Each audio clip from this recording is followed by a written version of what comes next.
One eyelid is wrinkly after an upper bleph. Is a revision in order? Is there a non-surgical option? I had upper and lower blephs with an endoscopic brow lift almost 5 months ago. One eyelid is wrinkly and crepey. At my 12-week checkup, my plastic surgeon said to wait and that it should work its way out. It seems to be getting wrinklier, not less. Is there anything non-surgical that can be done to address this? Or am I looking at a surgical revision? My eyebrows have relaxed some, but I wish I had not done the brow lift. Thank you for your question. You have submitted some very good photos with your question, and in your history you described that you have had endoscopic brow lift with upper eyelid blepharoplasty, and that you are concerned that about 5 months after it's been done, that one eyelid is looking more and more wrinkly and crepey, and that you also closed your question with some regret about doing the endoscopic brow lift. So you've asked a reasonable question about non-surgical options to address crepiness in the skin. So I think that the most important thing, of course, is to keep that open dialogue with your surgeon. Certainly you chose your surgeon based on your research and understanding that your surgeon and you had a good understanding of what to expect. But I'll share with you a little bit of the perspective of what I suspect may be part of what you're experiencing. First of all, during a discussion about eyelid surgery and brow position, I make it a point to explain to my patients that there's a distinction to be made between skin quantity and skin quality.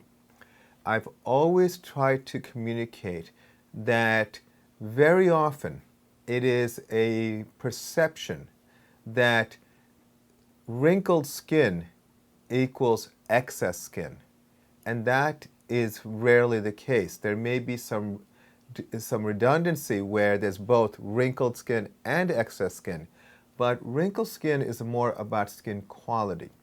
Now, that being said, the strategy that your surgeon employed most likely was to do the brow lifting procedure, estimate the amount of skin to be removed in the upper eyelids, and then re-evaluate after the brow was elevated. Because as you lift the brow, there's less skin over the upper eyelid.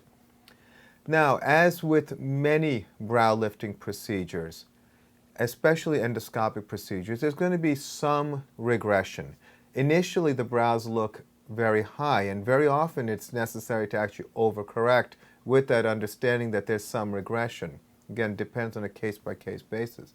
But as the brow descends a little bit, then certainly there appears to be some more skin because that skin wasn't removed at the time of surgery.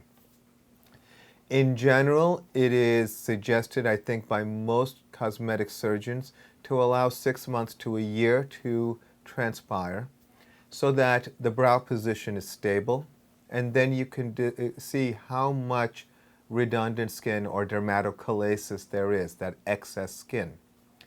If you are concerned of the skin quality, well, skin quality is typically addressed by treatments such as laser or platelet-rich plasma. But I suspect that from your question that you are describing more of a redundancy, which means there appears to be more skin.